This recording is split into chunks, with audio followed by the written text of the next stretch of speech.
other knot quickly. I think I'm done with my knots, so you continue.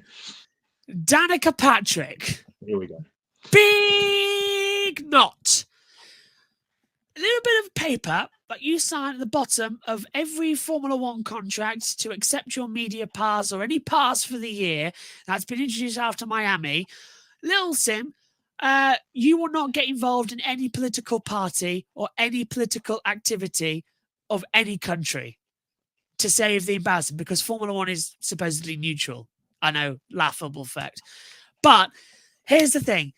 Sky Sports have the neutrality contract. Danica Patrick is employed by Sky Sports to be a pundit on the Formula One races. God knows why, but she is.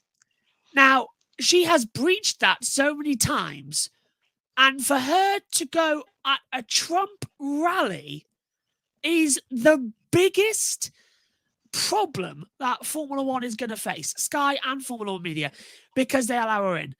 I cannot see how, especially with the next race being the United States Grand Prix, I cannot see how... Oh, and Trump is supposed to appear at the Grand Prix, by the way, again, just as a heads up.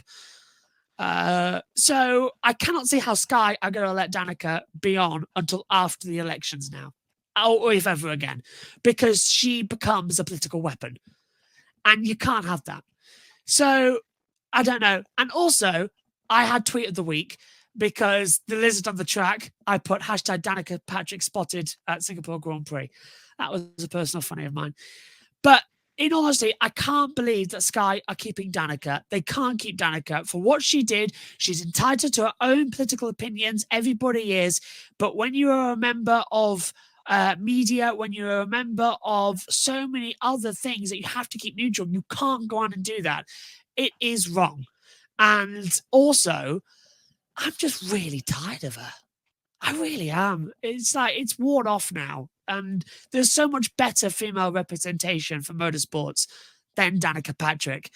Pippa Mann, for instance, as well. Catherine Legg, the fastest woman at the 500 in history. You've got Abby Pulling, Alice Powell, exactly, yeah. Jamie Chadwick, who was on the Sky F1 broadcast, Ruth Buscombe, Laura Winter as well. You've got Bernie Collins, you've got Rachel Brooks, Natalie Pinkham, you've got Louise Goodman. There's so many more, Lee McKenzie. Jenny Gow is writing a book, and I think she's fantastic to come back from a stroke and to do all that. There is so many more that you just put Danica Patrick there. You go, oh, and you know, it's like when we had Carmen Georgia as the face for a while. It doesn't work. Wrong face, wrong time. So yeah, that's my rant. Danica, I'm just bored of it. I'm bored of it.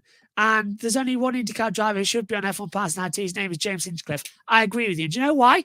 Because James Hinchcliffe was a massive Formula One fan growing up, more than he was IndyCar. And that's why James knows his F1 stuff. And that links to something I forgot to say earlier. James Hinchcliffe did some TV stuff back in the day. Before he was in IndyCar, he was doing TV stuff for A1 Grand Prix. And it's a happy birthday, A1 Grand Prix. Brands Hatch, the first race 19 years ago today. No. Yes, 19 years ago. Where does the time go? I still don't have any news about A1 Grand Prix, I'm afraid. That's the downside of this. Quickly, you said Trump's coming potentially to COTA, but the FIA are neutral. So is Kamala Harris also coming, or what's the scale being tipped here? Because they can't be both. I know it can't be both, but Donald apparently was already, because he's coming to all three races of America this year.